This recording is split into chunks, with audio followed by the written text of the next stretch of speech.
Fire the breach into soul space. Let the Terran sky bear witness to the death of their future. Queen Zalzaranth commanded, her voice unfolding across the bridge like a blade unsheathed.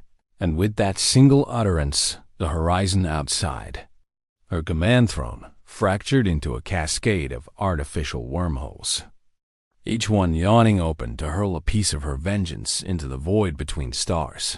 10,000 ships surged forward in disciplined silence, not roaring, not heralded with banners or workeries, but slipping through space like judgment incarnate. Engines humming with low-spectrum graviton resonance, cloaked in silence, precision, and hatred, a storm not born of chaos, but of calculation. And behind them, the shimmering veins of quantum wake twisted the stars into threads of broken symmetry. From the central dreadnought, Obsidian Crown, the Queen watched her fleet vanish one formation at a time. Rows of spearhead cruisers, orbital razors, planetary disassemblers, and dread hammer vessels slipping into transition, each name encoded with the promise of obliteration. Void Ember, Crescentvire, shard of mourning names once whispered as deterrents, now made manifest in war. A low voice broke the chamber's stillness, a voice old, deliberate, tainted with concern but not defiance. "Your Majesty," said Strategos Euryxis, eyes fixed on the tactical array, "if Earth is to be erased for the death of your king, then what shall be left of us when the fire cools?" She turned to him with a gaze that had long since shed the softness once known only to Virenth, her consort, her equal, her vanished light. "If vengeance leaves nothing of us, then we were never worthy of surviving his absence." He did not speak. Again, across every front of the enclave, the mobilization orders were absolute. Military forges were emptied of all reserves, diplomatic channels sealed, all resource flows redirected to the war directive known as Directive Emberfall, a term last used in the burning of the Cerinthian hegemony 3 centuries prior, when genocide had been dressed in silk and the skies of 3 worlds turned to glass. But this time, there were no excuses, no pretense of strategic gain. This was not conquest nor containment. This was erasure, raw and unsheathed, a response, not to an enemy's provocation, but to the void left behind when the Queen's King stepped into a Terran forest and never returned. Her last transmission from him had been a whisper through the interstellar lattice, broken by interference, wrapped in static, but it had carried one final word before it died entirely. Beautiful. No coordinates, no code phrase, no threat, only that single bewildering word and then silence. For 19 cycles, the Terran government had denied all knowledge, denied contact, denied even the presence of the Tharaxis royal mission, a denial Queen Zalzaranth interpreted not as innocence, but as insolence. They thought their world obscure, chaotic, shielded by distance and irrelevance. Now they would learn what irrelevance invites when it offends a throne that has lost its heart. She stepped forward toward the edge of the command dais, her armored robes trailing behind like a comet's plume, and spoke to the assembled war leads, admirals, and high calibrators with a voice that split the air like thunder delivered in poetry. "We do not go to warn, we go to silence," she said, her eyes locked on the burning arc of the warp corridor that now connected Tharaxis to the edge of the Terran system. "And if they raise hands in surrender, let them learn our silence holds no mercy." In that moment, across 7 spiral arms of the galaxy, hundreds of listening satellites, some human, some alien, some ancient and unclaimed, picked up the rupture of space-time from Tharaxis space. And for the first time in 3 centuries, Earth registered an inbound fleet with numbers they could not match and motives they could not understand. They scrambled. Of course, they always did. But they scrambled too late because by then, the first of the Tharaxis ships had arrived, and with them came no ambassadors, only shadow and intent from high above the galactic median, suspended within the elegant latticework of gravitational anchors and translucent alloy veins. The observation deck of Eos Spire, offered the kind of vantage no mortal eyes had earned. But it was here that Archstrategos Calthari of the Viren Ascendancy stood, arms folded behind his silver-threaded mantle, gaze fixed not on the stars, but on the precise formation of destruction, sweeping its way into Sector 441A. Coded and ancient, Sokolthari had observed thousands of conflicts in his time proxy wars on desert moons, ideological collapses of quantum civilizations, and even the self-immolation of hive minds that dared evolve beyond comprehension. But there was something singular about this moment, something sharp and unspoken threading itself through the silent tension of every observer on the Spire. 10,000 Tharaxis vessels were not a political gesture. They were an extinction ritual behind the Strategos. The deck remained hushed, populated only by spectral analysts, emotionless tacticians, and orbital philosophy clerks recording every moment for future extrapolation. Their expressions caught somewhere between analytical awe and muted horror. For even among the Ascendancy, whose core doctrine favored balance and distance, there was an understanding. Something irreversible had begun. The display dome glimmered with the dance of artificial stars, ship trajectories, tactical overlays, all presented in the flowing script of Viren code speech, a language woven for strategy, not poetry. Calthari spoke slowly, each word weighed as if etched in glass. How many Terran vessels are responding? A pause, then one of the watchers, a youth by the name of Saranae with lenses embedded into her temples, responded with precision. 77 confirmed. Of those, 28 military grade. The rest adapted civilian craft, orbital platforms, and automated response drones. A pause lingered longer than it should have. Then another voice. Older, unblinking advisor Torin, one of Calthari's oldest surviving analysts, leaned forward and added without prompt. Yet their formation is tight. Anticipatory, not erratic. They're not flailing. Strategos. They're preparing.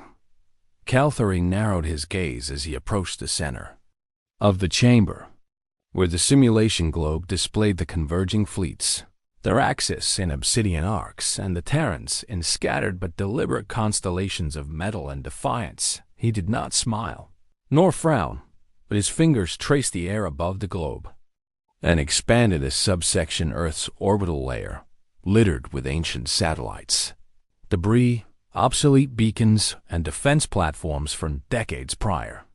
A graveyard of past hopes and half-forgotten conflicts. But behind the clutter, there was precision behind the clutter. There was a pattern. Show me thermal dispersion across their mid-layer stratosphere. He ordered. Soft Lyserene complied, and the dome flickered. Colors bloomed into yellows and reds, revealing carefully concealed kinetic cannons embedded in civilian architecture, laden drone swarms hibernating in comms towers, even entire magnetic rails hidden beneath the shell of a lunar crater. Calthari's voice was quieter still, as though addressing the dead. They knew someone would come. The Council had long underestimated humans, not because of malice, but because of inconsistency, their cultural patchwork, their infighting, their failure to form a unified voice across planets. But the Archstrategos had always cautioned that within chaos lies a kind of resilience that order cannot teach. And when you sharpen chaos with necessity, it becomes something formidable. He remembered a line once spoken by a human scientist during an interspecies symposium 2 decades prior, a woman named Delaney Forth, who had stood unarmored among towering diplomats and said, with no irony, "We may be fractured, but we bend toward survival. We bend until we become unbreakable." It had sounded like desperation then. Now it sounded like prophecy. A faint tremor pulsed through the floor, an automated response from the signal array confirming the full entry of the Tharaxis Armada into the edge of the Terran system. Their arrival, marked not by fanfare, but by spatial rupture. The sky itself tearing as their ships emerged from their gravitic corridors and cast shadows across the moons of Jupiter and the dust belts beyond Marsin, less than 7 Terran hours. They would be in orbital range of Earth, and Earth was not evacuating Kale. Thari found this significant. He raised his hand and transmitted a single sealed message to the Council of Nine within the core of Viren. Dominion, a message without verdict. Only observation. Humanity is not posturing. They are waiting. The Council would not reply swiftly. They never did. And even if they did, Kalthari would not alter course, for he was not authorized to interfere, only to witness. And yet, as the simulation flickered with both Tharaxis precision and Terran improvisation, he felt the air tighten with the scent of inevitability. He turned once more toward Serenay. Bring me historical overlays, instances where inferior numbers yielded strategic surprise through psychological misdirection or sublayer. Resource repurposing. She blinked, then understood. You think they've planned for this? I think, Kalthari said, voice slow as dusk over a dead star, that if humanity survives this, it will not be by accident. It will be by design they never admitted having. And as the hologlobe swirled with data, predictions, and the slow unfurling map of war approaching Earth like a patient predator, none within the chamber of Eos Spire spoke again, for the galaxy had seen fleets before, and kings fall, and planets burn, but it had never seen what humanity might become when given no time left to run and no reason left to kneel.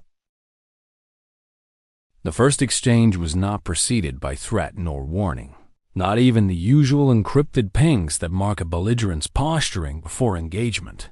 It came in silence, sharp and clinical, the kind of silence that does not warn, but waits. The Tharaxis formation arrived in perfect geometric tiers along the boundary line of Jupiter's outer orbit, their engines dispersing gravitic wakes that shredded nearby debris fields into glittering dust, forming an unintentional crown of drifting light above the gas giant.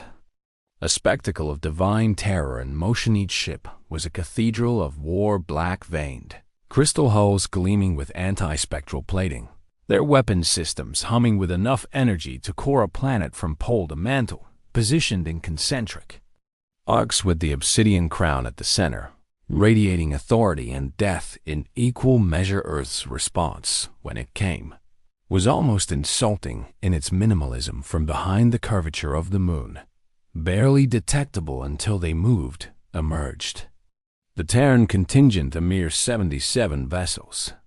By all measurable metrics, a mismatch so severe that even the low-tiered Tharaxis observers made audible expressions of disdain over command frequencies. The humans did not spread into classic defensive arcs, nor did they attempt evasive positioning. They formed a blunt wall, narrow and deliberate, arrayed directly in the path of the Queen's advancing core fleet. A move so tactically flawed it bordered on provocation on the obsidian crown. Commander Vorziskar turned toward his queen with barely restrained amusement in his throat. They have neither numbers nor spread. They invite annihilation. Queen. Zalzaranth did not answer immediately. She studied the human formation with narrowed eyes, her hands steepled beneath her chin, expression carved from stone and tempered metal, and when she finally spoke, her voice was subdued but clear. They do not expect to survive this battle, but they intend for us to remember it. Moments later, a flash of silent light bloomed from one of the human vessels, a tungsten slug, uncharged, unguided, purely kinetic, launched at relativistic velocity from a magnetized rail buried deep within the skeletal hull of a Terran ship named Oathkeeper. There was no energy signature, no engine trail, nothing for Tharaxis sensors to detect or respond to, only the shattering impact. The slug pierced one of the frontline Tharaxis destroyers, Vale, Terran through its shield matrix before the system had time to calculate impact vectors, burrowing through the starboard flank and exiting through the core like a spear through wet silk, leaving a spiraling coil of depressurization that tore the vessel in half before it even had time to broadcast a distress code. The bridge of obsidian Ground fell still. That stillness did not last. 4 more Terran vessels fired in synchronization, each projectile launched with pinpoint timing and divergent trajectories, each targeting key structural weaknesses, not in the Tharaxis hulls, but in their psychological assumptions. Humans had studied their doctrine. Humans had understood that Tharaxis vessels depended on adaptive learning shields which tracked incoming energy signatures and built responses across milliseconds. Kinetic weapons, devoid of electromagnetic trace, bypassed that system entirely, not through strength, but through ignorance. The Queen watched the second destroyer detonate in a fractal plume of debris and magnetic smoke, and instead of ordering an immediate retaliation, she raised a single hand in measured contemplation.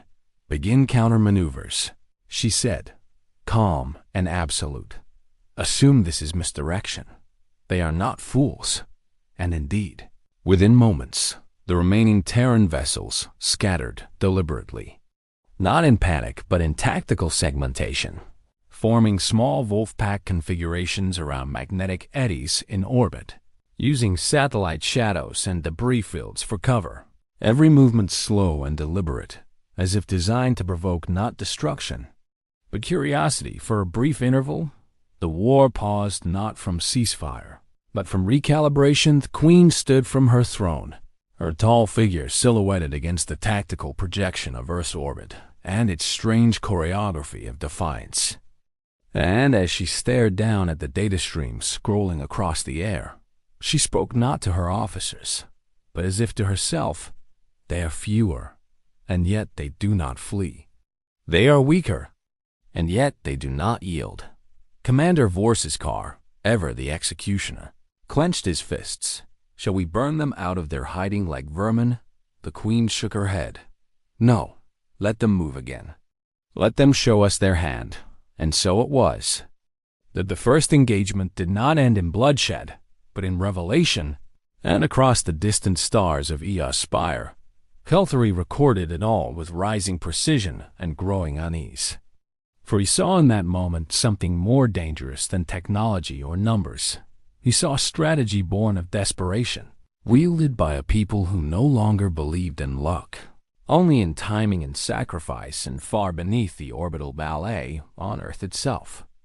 Billions watched the distant sky as flickers of war danced above them, unaware that the first move of their defense had not been a weapon, but a statement, a warning to the galaxy. We do not survive because we are strong. We survive because we learn. Faster than you can kill us. The Tharaxis High War Doctrine had long held that no vessel, no fleet, and certainly no planetary civilization could penetrate the Vortic Halos, a mobile defense nexus designed over 8 centuries of applied warfare, calibrated across 1 million simulations, engineered to adapt in real time to every conceivable threat across every known combat parameter.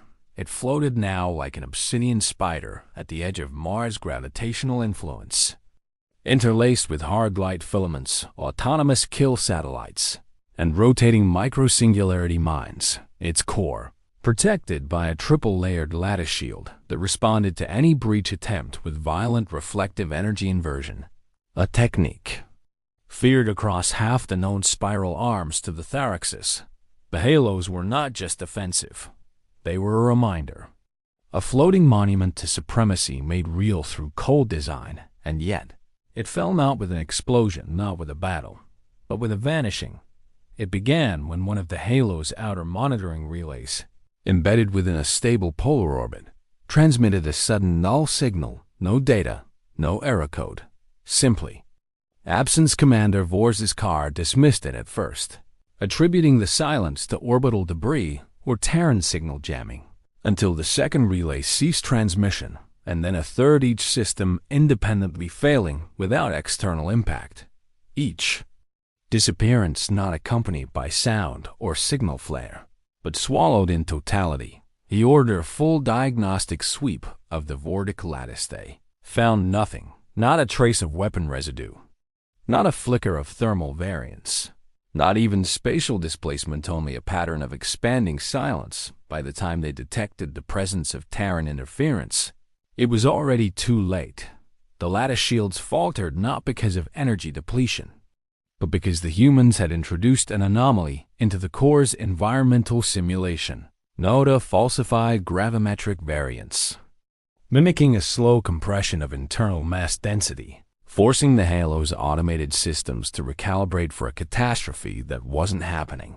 And in so doing, the system redirected its power towards stabilizing a non-existent collapse, and in that blind moment of overcompensation, the Terran payload activated. It was not a bomb.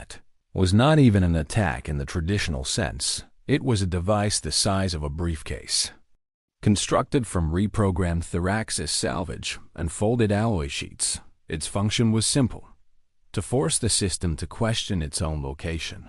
Not what it was, not what surrounded it, but where it truly existed. Quantum dissonance spread across the Halo's AI confection through memory, an induced spatial contradiction. So precise it unraveled the system's operational assumptions, causing the entire construct to desynchronize from its physical anchor, and then it flickered once and vanished. Calthari, watching from Eos Spire, stood perfectly still as the data relays updated in real time. He read and reread the sequence, his long fingers hovering over the console without touching it, his mind already searching not for technical explanation, but for intent. This was not an improvisation. This was not a lucky anomaly. This was doctrine. The humans had designed this knowing. The Tharaxis would rely on the Halo as a centerpiece of their tactical assurance, knowing they would channel vast portions of command coordination through its systems. And now, with a single false gravity well and a suitcase-sized paradox device, the most revered construct in Tharaxis fleet architecture was gone, erased not by force, but by elegant misdirection on the obsidian crown. The silence was unbearable.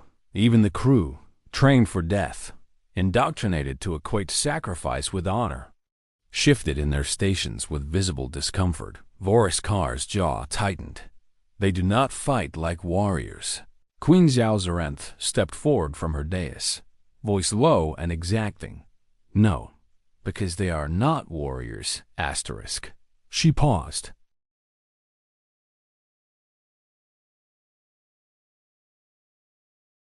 They are thinkers who kill when thinking fails. The Queen's eyes were locked onto the expanding void where the Vortic halos once hovered, and her thoughts moved faster than she allowed anyone to witness. These Terrans were not guessing. They were waiting for the Tharaxis to lean on doctrine. They were exploiting pride not with fury, but with understanding, and that was far more dangerous still. She did not retreat. She would not. But a cold truth settled in her chest. Varenth would have admired them. He would have joined them. The Queen closed her eyes, her grief flaring beneath her ribcage like molten stone. And when she opened them again, her voice was stripped of ceremony. Advance all fleets to lunar orbit. Full dispersal. Initiate scan for cloaked Terran outposts. Begin preparation for cataclysmic veil deployment. Vors's car inhaled slowly. That is a planetary-level protocol. I am aware.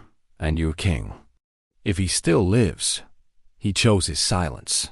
The Queen walked toward the center of the command deck and stared directly at the projection of Earth, now magnified, suspended in its blue brilliance and white storm belts, looking less like an ion enemy and more like an idea she could no longer control. If Varenth remains among them, she said quietly, he will see what his absence has summoned. Calthari, receiving the Queen's latest command transmission through encrypted relay, leaned back in his observation chair, for once uncertain of what to report, because while war was unfolding with fire and deception and strategy, there was something else rising from beneath it all. Not resistance, not vengeance, but revelation, and perhaps, for the first time in the history of the Ascendancy, humanity had begun to teach, not with treaties or councils or manifestos, but with quiet, surgical lessons written in the language of consequence. The fleet had reached lunar orbit with the elegance of a blade unsheathed in silence. 10,000 ships, casting elongated shadows across Earth's natural satellite, an artificial eclipse. That turned the moon into a stage beneath a siege, and the world below into a theater of dread. But Earth did not beg. No signal of surrender rose through the ionosphere. No transmissions of desperation leaked from defense channels, and no religious or political outcry begged the stars for mercy instead. One vessel emerged small, by all measurable standards cylindrical in shape. Armorless, its hull laced with carbon scarring and solar pitting that spoke of decades in orbit. Peregrine's Accord was its name. A diplomatic vessel, unarmed, unescorted, and appallingly slow as it approached the Obsidian Crown. Broadcasting an archaic Terran communication protocol, used only in times of first contact or formal apology, it sent no ultimatums, no conditions, only coordinates, a simple request. Permission to speak. Vors's car nearly laughed. He turned toward Queen Zalzaranth, his tone bordering on disdain. They insult us with a shuttle older than our waste recyclers. Your Majesty, they send a drifting casket and call it a gesture. The Queen raised a hand, not to silence him, but to observe. They know we would detect weapons. They know we would intercept any threat before it ignites. This is not bravado. This is something else. She stepped forward, eyes narrowing on the incoming vessel. Let them dock. The chamber gasped, audibly, physically Voriskar's breath. Caught, but he did not argue. Peregrine's docking sequence took 13 minutes, each one stretching longer than the last. The silence on the Queen's bridge taut with tension, as if the entire crew were bracing for an explosion that refused to come. When the docking seal clamped and the corridor pressurized, only one figure emerged, not an admiral, not a general, not a scientist wielding answers like armor, but a woman. Her uniform was charcoal gray, unadorned, her left shoulder marked by a single blue-striped Terran diplomatic code for historical attaches. Was unarmed, her posture was upright, but not aggressive, and her movements were slow, deliberate. Without performance, a soldier might have announced themselves, a politician might have smiled. She did neither. My name is Envoy Captain Sarah Lynn, she said, her voice carrying the softness of someone used to speaking across centuries of anger and into rooms of waiting violence. I am here to explain why you are losing. It was not arrogance. It was not a threat. It was worse. It was honesty. Voriskar reached instinctively for the pressure coil embedded in his gauntlet. But the Queen raised her hand again, eyes never leaving the human. Explain, she said, her tone unreadable. Before I decide this conversation was a mistake. Sarah Lynn inclined her head. You believe we killed your king. We did not. He came to our world, alone, as a seeker. He found what he was looking for. He stayed. Vorskar's voice cut through like a pulse grenade. Lies built in grief do not build peace. They build pyres. Sarah Lynn's eyes flicked to him, just for a moment. Would it not be more comforting to believe we murdered him? That? We hid his body? That your war is justified? The truth is colder, Commander. He left you willingly. He saw what we are, what we might become. He chose to help us. The chamber was still. Even the engines of the Obsidian Crown seemed to lower their hum, as if listening. Queen Zalzaranth's jaw tightened, the only visible emotion on a face carved by loss and power. Proof. He is alive, Sarah Lynn said simply, but he will not come. He refuses to speak to you while your fleet hangs above our world like a sword without restraint. Vorskar took a step forward, but did not touch her. Then you'll die for your silence. Envoy. Sarah Lynn turned to him completely, her voice lowering but never shaking. You've seen what we've done with less. You've seen how we fight without matching your numbers. You've seen us remove your nodes, your halos, your assumptions. Ask yourself, do we look like a species prepared to die in silence? She paused, then added, slower this time. Or do we look like a species that learned how to win by losing first? The queen stood unmoving, gaze unreadable, her mind whirling behind the amber lenses of her throne crown.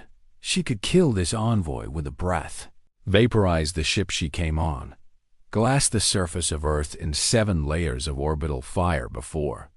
Noon rotated to dusk, and yet she did not speak, because the woman stood there without fear, because the woman's words rang of something more dangerous than defiance, truth, and somewhere beneath the fury, beneath the anguish and the pride, a different question began to form in the queen's thoughts. What if he stayed because they offered him something we no longer could? Cyrillin exhaled softly, and for the first time her voice softened, not diplomatically, not tactically, but humanly. We did not invite war, but we will finish it if you make us. Or you can speak to us now. Speak as one ruler to another, not with plasma, not with ruin, but with reason. The queen did not answer.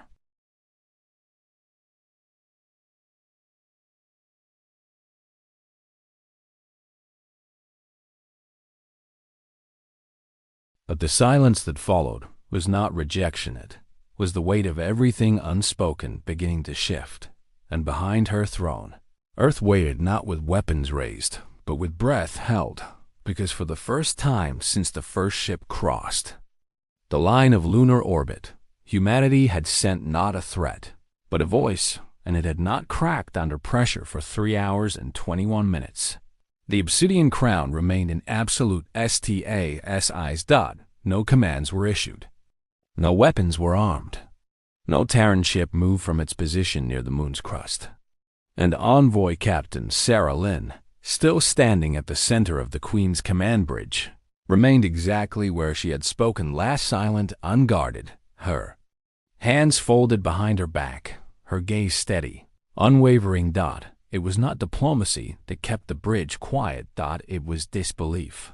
Vors's car paced like a blade too long sheathed, his armored boots echoing with clipped impatience across the obsidian floors.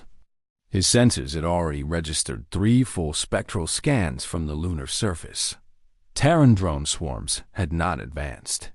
No orbital cannons had activated. Not even the kinetic satellites had shifted alignment. Earth was holding its breath, but not in fear. No demand, no pleading, no deception, only waiting. Finally, unable to endure the stillness any longer, Vors's car turned sharply to the Queen. "Your Majesty, this is a trap dressed in virtue. No species sacrifices the advantage of panic, without intent to deceive. Give me the order, and I will end this standoff with the certainty our doctrine demands." But Queen Zalzaranth did not answer him. Her eyes, now narrower than before, were fixed not on the envoy, but on the image of Earth, rotating slowly. On the central display, its surface half covered in cloud, half lit by rising light. It was not a threatening planet. Its orbit held no superweapons. Its species was fractured, divided by culture, language, governance. And yet, it stood, not in defense but in certainty. She turned her gaze towards Sarah Lynn and spoke not with anger, but with an old, buried voice that had not left her lips since Verant vanished. Why did he not say goodbye? Sarah Lynn did not hesitate, because goodbye implies ending. He did not leave you. He changed direction. The Queen's fingers tightened around the edges of her throne. That is not comfort. That is betrayal. No, Sarah Lynn said softly. It's grief. And grief makes tyrants out of queens and soldiers out of diplomats. Vors's car bristled, stepping forward. You presume much. This grief you speak of it will be your species' pyre if you push too far. But Sarah Lynn only turned her head, slowly, toward him. Tell me, Commander, why haven't you fired yet? Why haven't your fleets moved to vaporize us if you believe we're so vulnerable? He opened his mouth, but she answered for him, because something in you doubts. You've seen what we've done to your structures, how we dismantled your finest weapon without a trace, how we bent your doctrine against itself. And you know, If we did all that without the Queen's full wrath upon us, what might we do when pushed beyond restraint? Vorsiskar's face twitched, but he did not strike her. Instead, he looked to his queen, as always, and Queen Zalzarenth still did not speak. Her thoughts swam in memories of Varenth's calm voice, his fascination with primitive cultures, his unshakable belief that wisdom could be found in chaos. He had gone to Earth not to judge it, but to understand it, to live among them, to witness their evolution firsthand. He had called it a world in the process of becoming something vast. She had believed it a delusion, but the longer she stared at the Earth below, the stillness of its orbital line, the cohesion of its fractured fleet, the envoy who had stood for hours without flinching or posturing, the more she began to understand, this was not primitive defiance. This was maturity. Weaponized, her voice, when it came, was low. You say he remains of his own will, that he aids your species. He does, Cyrillin replied. He teaches, he listens, he builds, he's alive, and he loves what he sees in us. Those words struck harder than any missile. She could have destroyed Earth with a whisper. Even now, she could level every continent with high-yield core shatterers. But if she did, she would be erasing his choice, his respect, his belief. And perhaps that was the one thing she could not bear to destroy. Not again. She turned to Vorsiskar. Recall the second wave. Lock Veil deployment. Prepare the fleet for withdrawal to the Kashan perimeter. Vorsiskar froze. We retreat? She did not flinch. We consider. Cyrillin, who had said little since that last phrase, finally exhaled. You can come down to the surface, speak with him, or wait, or leave. But understand this, we don't seek revenge. We don't seek conquest. But we will meet fire with fire, and silence with silence. The Queen rose, her tall form casting a long shadow over the floor. No, you have earned something greater than silence, Terran. And as the signal to stand down pulsed across the Tharaxis fleet, a different kind of transmission was prepared, one that had not been used since the ancient treaties with the Serefti halls. A hung transmission of pause, not peace, not surrender, but pause enough to see enough to listen enough. To choose again, the Queen of the Tharaxis enclave did not descend in armor. She descended in silence. Her personal shuttle, obsidian sleek and adorned only with the sigil of her lineage 3 intersecting. Arcs etched in gold-pierced Earth's upper atmosphere like a falling judgment held back only by restraint. No guards accompanied her. No armaments hummed beneath the hull. Only her, alone. She landed not on a military outpost, not on a Terran capital, not before a planetary senate or council chamber, but within the quiet heart of the Alcadahara Arboretum complex, an overgrown expanse of wilderness and re-wilded sanctuary beneath the eastern ridge of a long dormant mountain. Queen stepped onto soil for the first time in over a century. Not metal, not glass. Soil. The scent of wet bark and living moss filled her nostrils, foreign, imperfect, real, and it disarmed her more than any weapon ever had. She was met by no army, no ceremony. Only him. Vir Nth. Her king. He wore no crown, only a loose coat the color of rain and time, and his eyes, once saturated with cosmic light and star logic, now held something different, an ease she had never seen before. An absence of burden she could neither name nor destroy. I was wondering if it would be war that brought you, he said softly. She did not reply immediately. The breath she drew was sharp, almost ragged, like something caught between disbelief and fury. You vanished, she said, her voice low, too composed to tremble. You severed the entire lattice. You left without word or echo. How dare you reduce yourself to this planet, this species, this primitive chaos? How dare you choose them over us? Viren stepped closer, not as a consort returning, but as a man standing firm on unfamiliar ground that had become his own. I did not choose them over you. I chose them because of what they revealed in me. Her jaw tightened. You speak like a mystic, like a monk lost in scent and soil. You abandoned an empire for a garden. No, he said, gently. I abandoned nothing. I found the one place where questions weren't answered with dominance, where imperfection wasn't weakness, where survival required more than calculation. It required belief. She looked around at the uneven stones, the bending branches, the subtle call of a bird she could not identify. Belief? She asked. In what? In becoming something better, he replied. Not in spite of failure, but because of it. There was a long pause then. She turned away from him and walked several paces toward the edge of the grove, where wind stirred.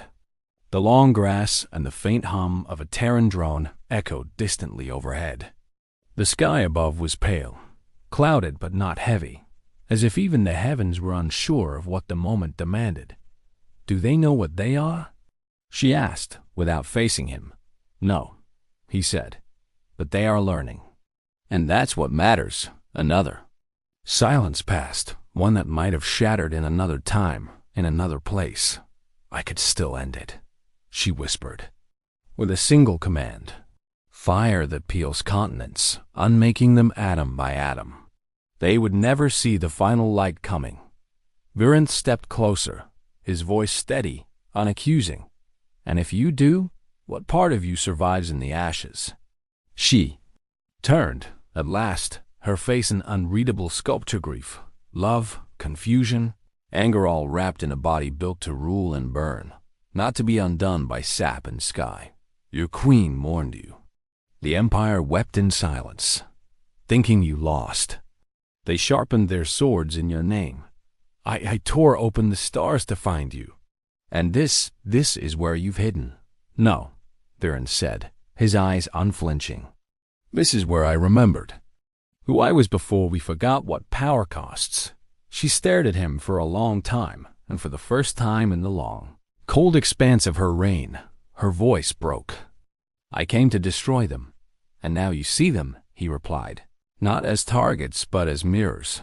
She closed her eyes, breathed in the scent of Earth's impossible air, and let it settle, not with acceptance, not yet, but with pause that could shape the next 1,000 years behind them.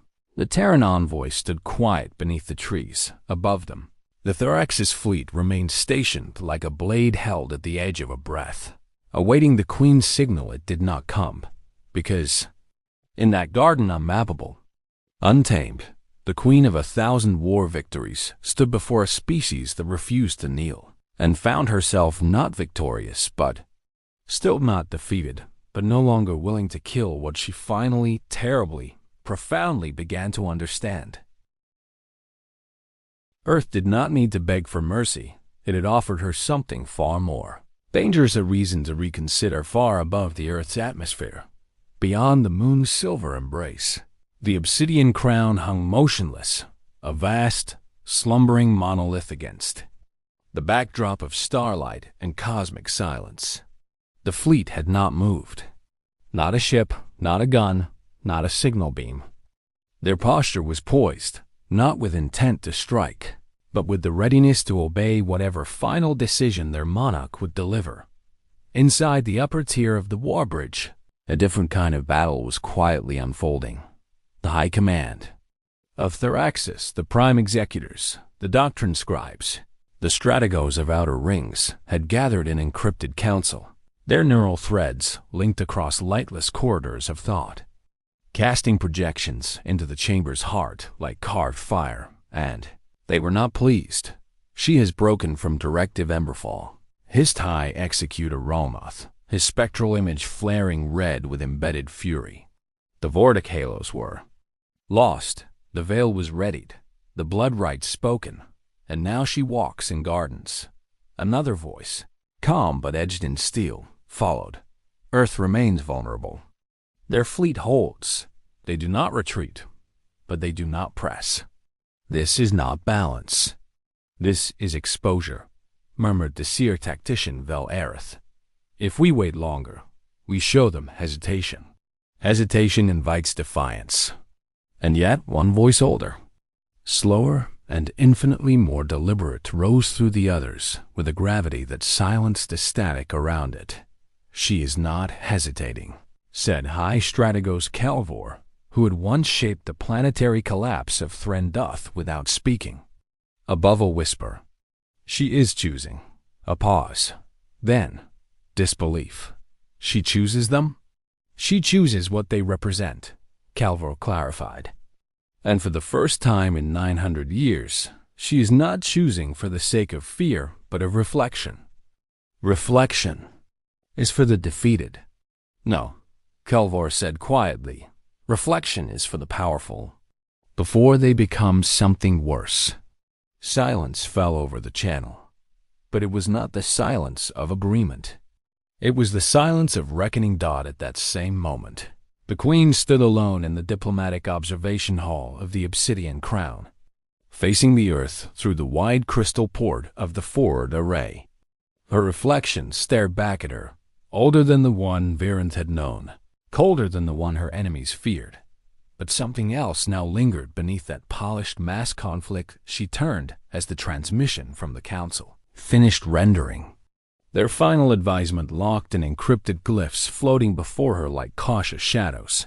"The decision is yours, but understand, should you fall from doctrine, you fall from the throne."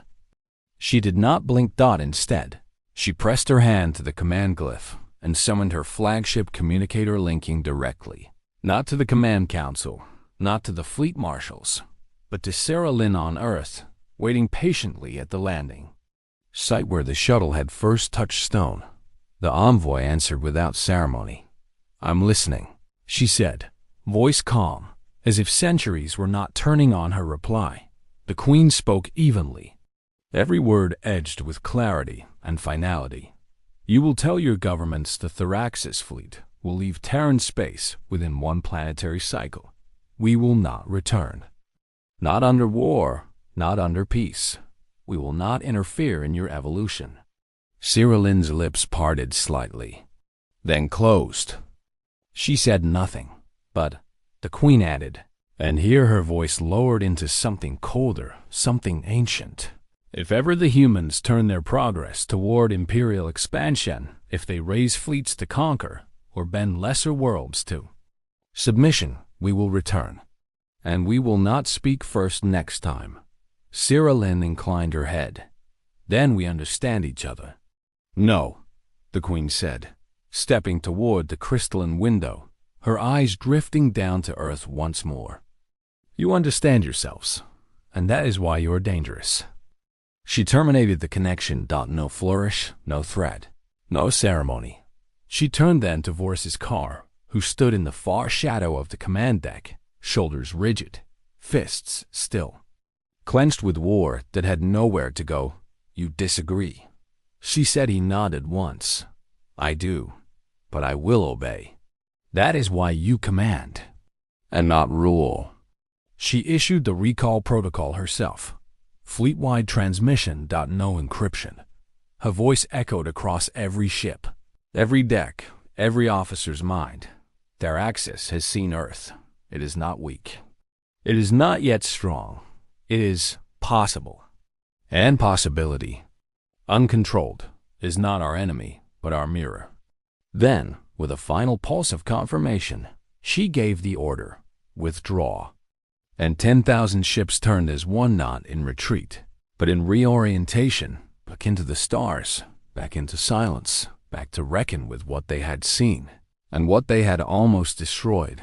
And as they vanished, the sky over Earth returned to its natural, unburdened shape, but the world beneath would never be the same again, because the galaxy had arrived at their doorstep and left the stars reclaimed the silence first. In the wake of the Tharaxis fleet's departure, Earth's orbit, once shadowed by monolithic ships and engines coiled in judgment, now shimmered quietly beneath unfiltered starlight. Satellites resumed their programmed orbits, orbital stations realigned, and the humming defense platforms fell dormant, not from command, but from shared understanding that there would be no war not now, but in the Terran Control Assembly beneath Geneva.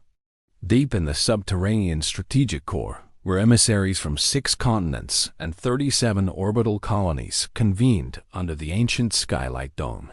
The mood was not triumphant. It was Warrior Envoy Captain Sarah Lynn stood before the silent arc of gathered officials, each adorned in muted colors of office, their insignia dimmed per protocol. Victory had not been claimed, and so no flags were raised.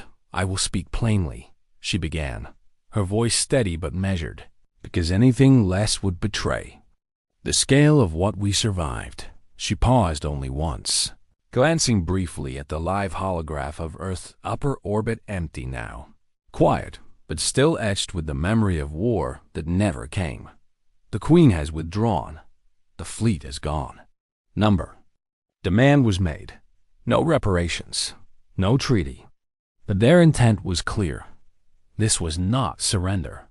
This was a test, and we did not fail it. We endured it by restraint, by precision, and by forcing them to understand us on terms we never had to shout. Chancellor Rathari of the Martian Collectives spoke next, his voice low and gravel-worn. "Why didn't they strike? Why not annihilate US when they had every advantage?" Sira answered without pause. "Because we did not show teeth. We showed consequence. Because we fought with architecture, with history, with silence, and with truth." From the rear of the chamber, Fleet Admiral Morena shifted in her chair.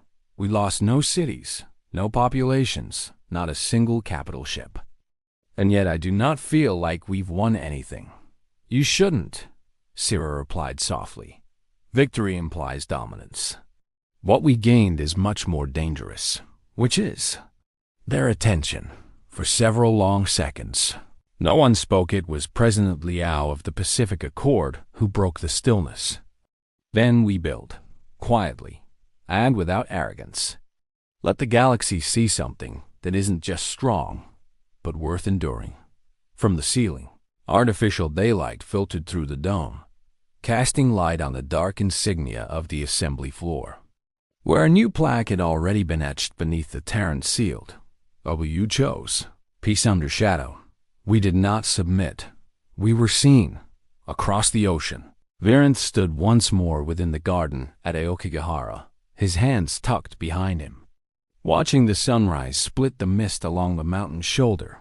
He did not turn when Sira Lynn approached from the gravel path behind him.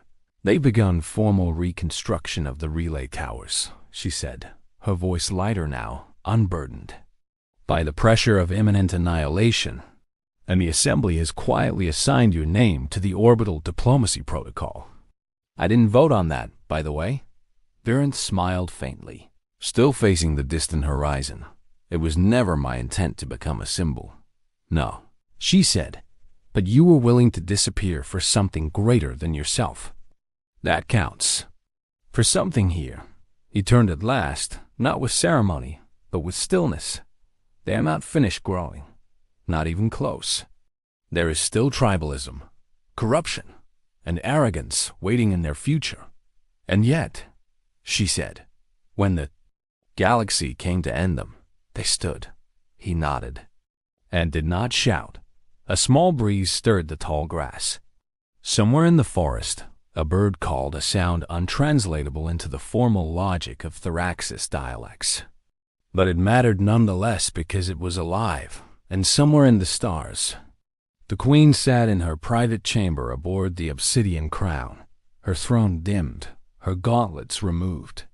In her hands, she held no weapon, no relic, no command staff, only a small fragment of earthstone, gifted in silence she had not spoken to the Council since the withdrawal. She did not need to, for in that fragment she held not defeat, but understanding, and in her silence the future turned because the galaxy had come expecting submission and met something it did not yet know how to define, but would never forget. In the stillness that followed the storm, Earth did not celebrate. There were no parades, no public declarations of victory, no proclamations etched into the clouds. It was not humility nor fear that kept the world from cheering. It was understanding. They had not won.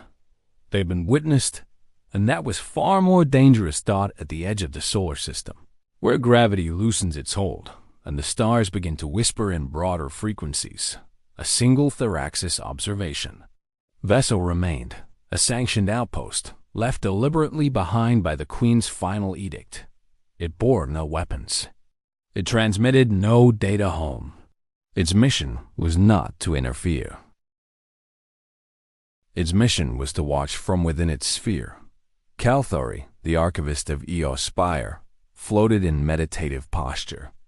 His limbs were folded with the precision of one who had seen civilizations rise and fall, not by weapon or wealth, but by the slow, meticulous chisel of self-definition. Watched the blue world turn, and he wrote not in commands or codes, not in the cold syntax of military doctrine, but in prose. They do not rise in unison, but they rise. They do not speak with a single voice, but they speak when it matters. They do not see the stars as conquest, as questions they are unafraid to ask. They stood beneath the shadow of extinction and did not light a fire. They lit a mirror. The report was not submitted to the Ascendancy's war archives. It was filed in the forbidden vaults, a sealed, silent place where the Empire stored records too disruptive for doctrine, too truthful to destroying time. It would be read again, perhaps centuries from now, perhaps never. Back on Earth, the assemblies. Skies were clear. Cities resumed their gentle chaos. Students returned to universities. Children learned of the event not as war, but as contact. And yet, across military academies and political chambers, one phrase began to circulate in quiet. Tones encoded in policy, engraved on the future. We do not aim to dominate the stars. We aim to deserve them on the fifth moon of Andorus. Queen Zalzarenth stood alone atop a pillar garden, carved from basalt and silence, overlooking a field of lightless sea. Her crown no longer glowed with protocol. Her armor remained sealed. Away beneath the mountain she did not look toward Earth. She looked away toward the deeper spiral arms, toward the parts of the galaxy where empires still believed that fear was the only currency, that fire was still the highest form of language. Let them believe it a while longer. They had not seen Earth, not yet. She reached into her robe and withdrew the stone.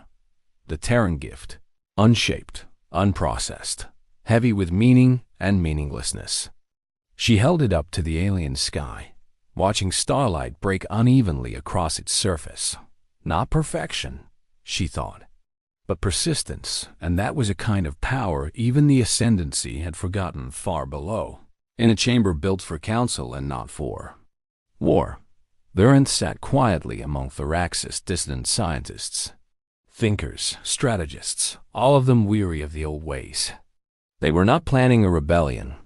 They were planning questions. What if empire could evolve? One whispered.